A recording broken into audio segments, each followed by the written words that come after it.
ময়মনসিংহের ফুলবাড়ী উপজেলার এনায়েতপুর ইউনিয়নের দুলমা নতুন বাজার নামক স্থানে লেবু চাষী রফিকুল ইসলামের ৫ কাঠা জমি লেবুর গাছ কেটে ফেলেছে দুর্বৃত্তরা। শনিবার ২৩ আগস্ট রাতের কোনো এক সময় ৩৫০ লেবুর গাছ কেটে ফেলা হয়। রফিকুল ইসলাম। রফিক ভাই, এটা তো আপনার ক্ষেত। লেবু চাষী রফিকুল ইসলাম জানান, প্রতি মৌসুমে সে লেবু বাগান থেকে ২ লাখ টাকার মতো লেবু বিক্রি করতেন। ৫ বছর আগে তার ক্রয়কৃত জমিতে লেবু গাছগুলো রোপণ করেছিলেন। লেবু চাষী রফিকুল ইসলাম জানান, ২০১৪ সালের দিকে দুলমা গ্রামের আহাদুল্লাহর কাছ থেকে ৫২% জমি ১২ লাখ টাকা দিয়ে ক্রয় করেন।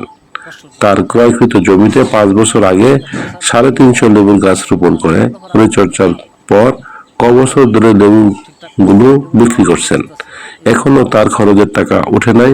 আহাদুল্লাহ ও তার ভাইদের সাথে জুতের জমি নিয়ে ঝগড়া বিবাদ চলছে। শনিবার ২৩ আগস্ট রাতের কোনো এক সময় লেবু গাছগুলো হাত করা তো দা দিয়ে গোড়া কেটে ফেলা হয়। লেবু চাষী রফিকুল ইসলাম জানান, আমি গরিব মানুষ, ধার দেনা করে লেবু আবাদ করেছিলাম। পাওনাদারদের ধারের টাকা এখনো পরিশোধ করতে পারি নাই। আমার ধারণা আহাদুল্লাহ তার লোকজন আমার লেবু বাগান কেটে ফেলেছে। আবার ৩৫০ লেবুর গাছ কাটার বিচার চাই।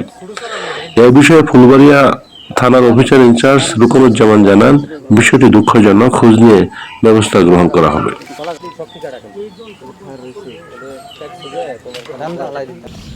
এই জমি যাদের কাছ থেকে কিনছে তারা ভাইয়ে ভাইয়ে গণ্ডগোল, তারা ভাইয়ে ভাইয়ে মারামারি কাটাকাটি দরবার, এটা সপ্তাহে ২ বার করে এলাকা বসে বিচার করে, তাগুলো কেউ পারে না। এখন এটা যে কে কাটলো, এটা রাত্রে কাটছে, অন্ধকার রাত, আমার ভাইরা দেখা নাই। তখন এটার কি বিহিত বা কি বিচার এটাই চাই।